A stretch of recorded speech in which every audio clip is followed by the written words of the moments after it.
Hello guys, this is Spicy Blocks, and this is a review on the Bandai High Grade Gundam The Origin. This one is the MS-06S, the Zaku 2, Principality of Zeon, Char's Aznable's mobile suit. So this one is actually my favorite mobile suit of all time.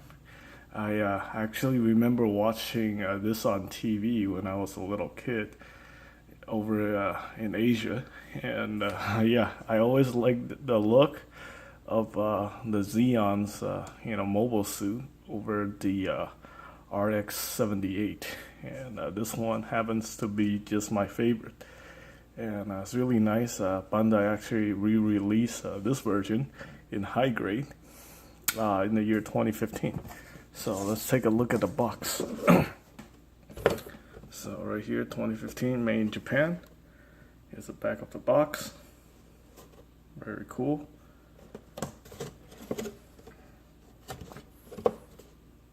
It's got some action poses and accessories.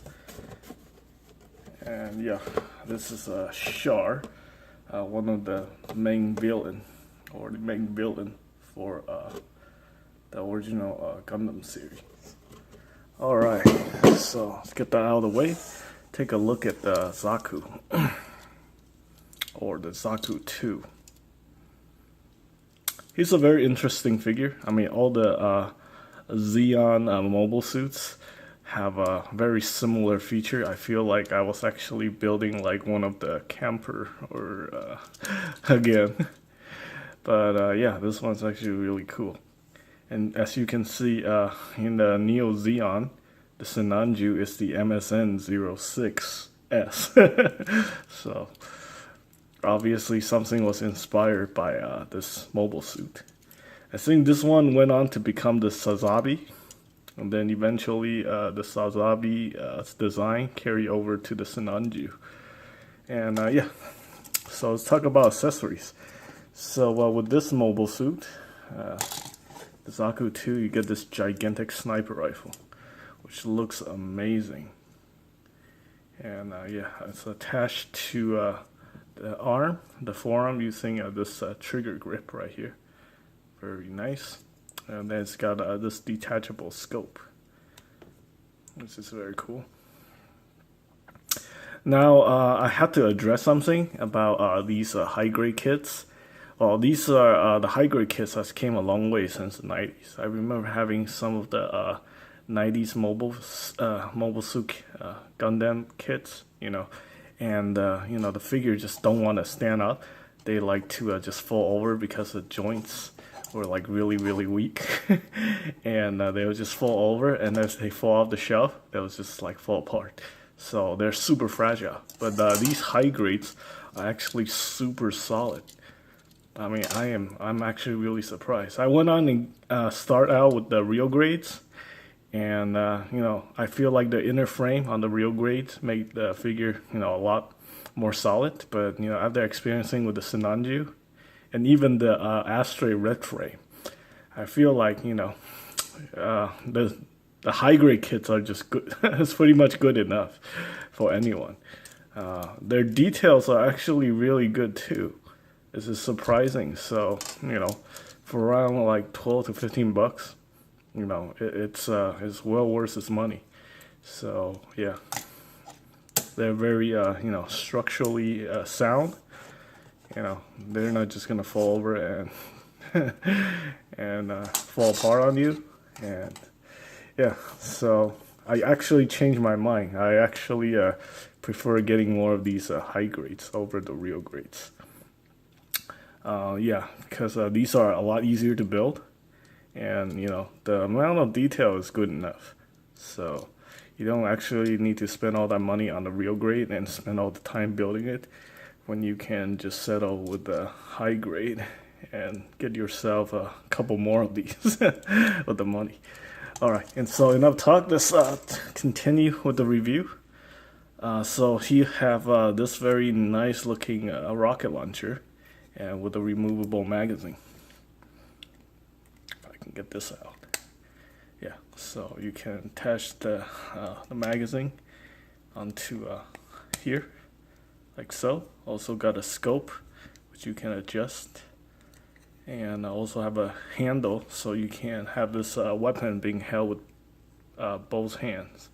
And when it's not in use, you can actually attach this to his backpack or his thruster pack, like so.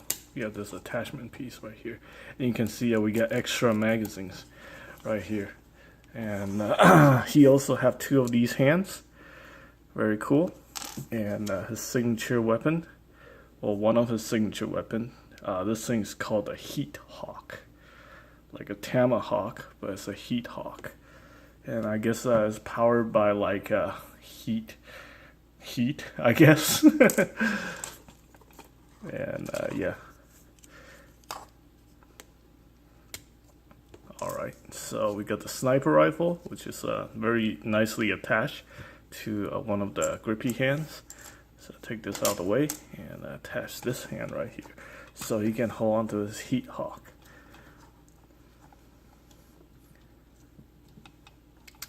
Yeah, it looks like this is like one of the issues with the weapon, because since it's rounded and there's no like attachment point, it tends to just slide into the hand like this. Yeah. So just make sure you have the hands firmly attached, the 2 pieces firmly attached together, and that way he can hold on to the Heat Hawk better. And when not in use, we have the non-deploy version of the Heat Hawk. You can attach it to the back. You can see the deployment and undeployment is just basically this piece sticking out. Yeah, and then this one does have a peg, so you can attach to any point to his skirt. There's another one over here, and then there's another one over here. Alright, and he actually have a 2 headpiece, so I guess if you don't want to have this piece right here, you can switch to this one. Although this piece does mean like he's a commander, or you know, someone in charge of the Zeon the army or something. So yeah, it's recommended that you kept this one on, so people know that it's Char piloting this Zaku. Unless you want to get multiple of these and then you want to army build them, then you can switch them over to this headpiece right here. Alright, so we talked about these accessories already. I'm going to just strip him down and talk about some articulation with this figure. So pretty standard. It's got this little bit of a butterfly action going on right here. The arms are attached on this ball joint right here to this piece, and that gives him some good range of motion. The arms can go up, but yeah. And we have this piece right here attached to this section like so. But there's really not much you can do with this piece. So, and then for the arm, you have a bicep swivel. You have a double jointed elbow. You can see right here. Oh, the head just came off. And the neck is on this it's on a hinge, but there's another ball peg inside the chest right here. And then you attach the head to this ball peg right here, like so.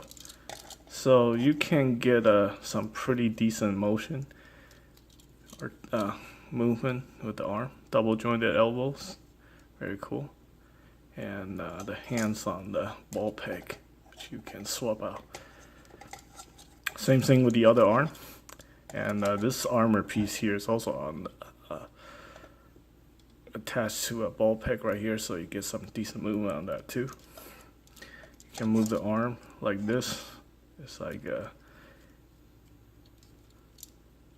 piece right here that allows you to move the arm a little bit, but it's it's hindered by your armor pieces. So, and the waist here, there's actually like a ball joint right here for the waist. So you can see inside, you see the ball joint. So it's got a pretty good range of motion. And we have this thigh swivel, and you can move the leg up and down like so. It's not a ball joint, it's just like a peg that goes into the polycap. And we have double jointed knees, but it's it's greatly hindered by these cables. And the leg, the feet's also on a ball joint right there attached. So get some decent movement, and it's very solid. So it's overall pretty good figure. Also, for another gimmick, you can actually move his eyes, because the eyepiece here is on the it's designed so you can move it like that. Pretty cool. So you can have it looking in the different directions. Yeah. So my favorite mobile suit of all time. I thought the Sinanji was gonna replace this guy, but yeah, nothing replaces Zaku for me. These are really, really cool. And yeah, that's pretty much it for this review. Some of the mobile suit, they're pretty much designed pretty much all the same. You got the double jointed legs, double jointed elbows. So I think for the future, I'm just not gonna talk about the articulation. Because the overall structure design is all pretty much the same thing. So yeah, that's pretty much it for this review. I hope you guys like it, and thanks for watching.